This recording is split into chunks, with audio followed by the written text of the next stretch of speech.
Introductions and conclusions.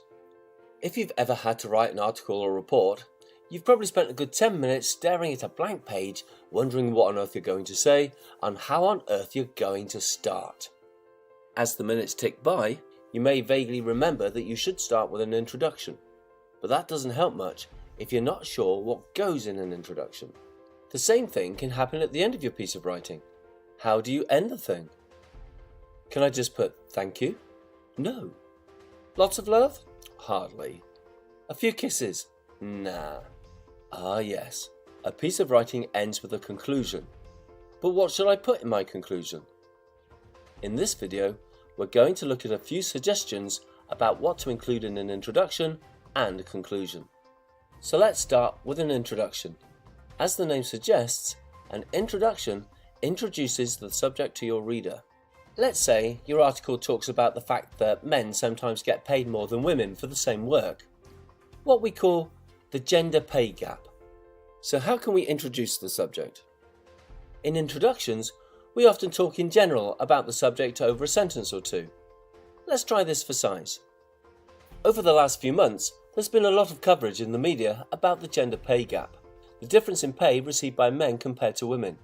Even big public institutions like the BBC have had to admit that they need to think again about how much they pay their top presenters. Okay, there we have two sentences introducing our subject. The next sentence of our introduction can let the reader know what to expect from the article. But be careful not to tell them everything, or they won't bother reading your beautifully crafted thoughts. In this article, I'm going to discuss is usually a great way to start the next sentence of the introduction.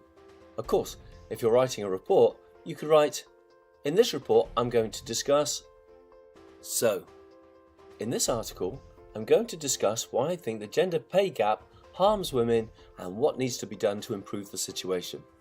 There, a lovely introduction that gets the reader all primed up for what's coming next. Now, let's imagine you've written a humdinger of an article or report, and all that remains is for you to wrap things up with your perfectly pitched conclusion. So what should you put in it? Most conclusions simply repeat whatever the main point of the article is, but in slightly different words. One or two sentences is usually enough. To conclude, if we want to live in a more equal society, paying men and women the same money for the same work seems like a good place to start. If you want to go a step further in our conclusion, you could also involve the reader by asking them a rhetorical question like, wouldn't you like your daughter to grow up knowing that society values her just as much as your son? Or by challenging the reader to do something. The next time somebody tells you that men and women are equal, tell them to have a look at the BBC's highest paid presenters and see how many women are in the top 10.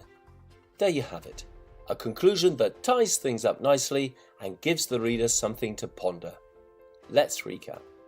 An introduction introduces your subject by talking in general about it. It tells the readers what to expect in your article or report and should be 2 to 3 sentences long.